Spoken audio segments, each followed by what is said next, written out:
Welcome to Insights from Getting Undressed with speaker, author, and coach, David Cooks. I'm David Cooks, and welcome to Insights from Getting Undressed, where we have the opportunity to speak with readers from across the country and get their insights from my book, Getting Undressed, From Paralysis to Purpose. Our guest today is Hector Colon from New Berlin, Wisconsin. Hector, welcome to the program. Very happy to be here. Well, before we get started with your insights, give us some insights about who you are, what you do, and share that with our audience. Yes, currently I'm the president and CEO of Lutheran Social Services of Wisconsin and Upper Michigan. We serve about 39,000 individuals annually, 91% of which indicate that we improve their quality of life. I work with a great team that is doing great work in Wisconsin and Upper Michigan. That's fantastic. I know you are busy during this COVID-19 time, and so I appreciate you stopping long enough to just give us a little bit of your time. Very happy to do it and very inspired by your story. So I'm truly honored to be here with you today. All right, let's get started. The first question we always ask is, what story in the book did you relate to the most and why? Yeah, again, I'm really inspired by your story. And I really like the part where when the doctor was telling you all that you could not do, and you told him, I'm not interested in what I cannot do. I want to know what I can do.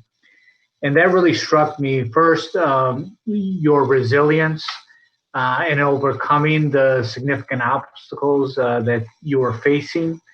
And it resonated with me because I've had times in my life where, when I was a boxer, Wisconsin doesn't produce champions, or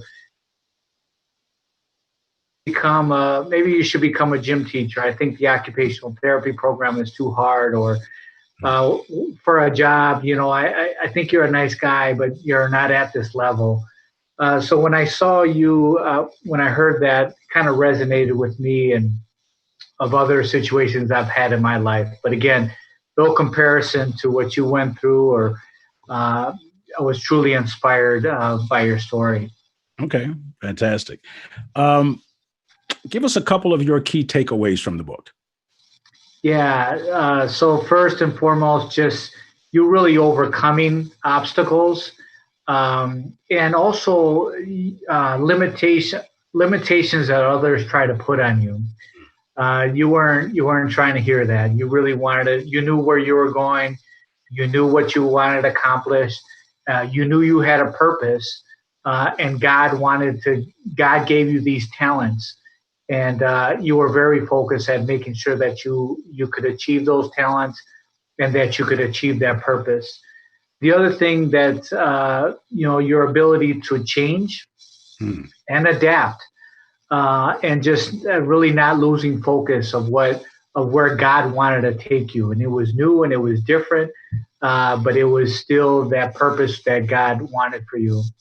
A couple other words that resonated throughout the book is really help, support, teamwork, and servant leadership. So all of those things resonated throughout the book, and I just wanted to point those out. Okay. I want to go back a little bit and touch upon the ability to adapt and change. And from a leadership standpoint, can you just talk about how important that is for leaders, especially in this environment, to be willing to adapt and change and go in a direction that perhaps they haven't gone before? You will not be successful in life or in a business if you can't adapt and change. There's different market conditions that require us to change. There's a workforce issue that require us to adapt and change. There are governmental policy and regulations that require us to adapt and change. So if you want to be successful in life, if you want to have a successful business, you got to constantly adapt and change in order to be successful. And you prove that in your life in a very powerful way. Okay. Our final question. You can have more than one if you want, but do you have a favorite quote or two from the book? Yeah, so several. One is, I don't wait, you said I don't like doing something 50, 70, or 90%. If something is worth my time and energy, I would give it my all attention and effort. I really like that because, you know, your example, you're about striving for excellence, striving for greatness, doing the best you possibly can do in everything that you do. And that really inspired me. And I also try to live by that. And every little thing that I do, I'm really trying to do it the best I possibly can be or do. And so that resonated with me. But I do have a couple others that I really like. Um, be the most giving in the room, not the smartest. Competing and giving is a race worth running. So another one, it just really shows to your servant-led heart, and I really enjoyed that. One more, if I can. Mhm. Our ability to endure is always greater than our willingness to endure. So those were a few that I really like, and there was a lot more, but just a few that I could share. Again, you're very inspiring. Your story is really inspiring, and I'm thankful that you asked me to be a part of this and that I could read your book twice. I actually read it the first time, and then when you asked me to be a part of this, I read it again. Wow. So thank you for that. Yeah. Okay. Fantastic.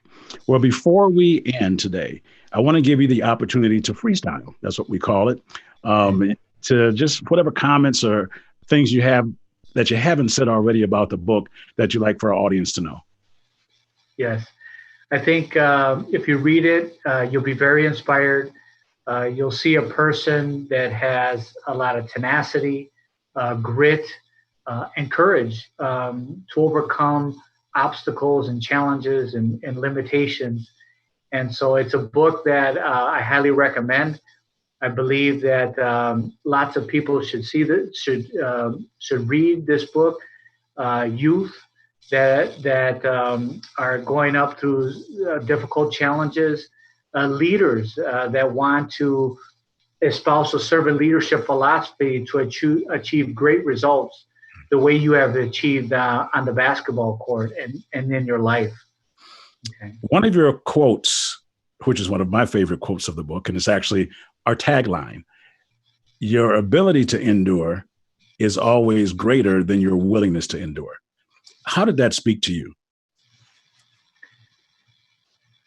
See, God gives us lots of abilities, and sometimes we got to focus and pay attention to those abilities, because once we do, we can achieve greatness.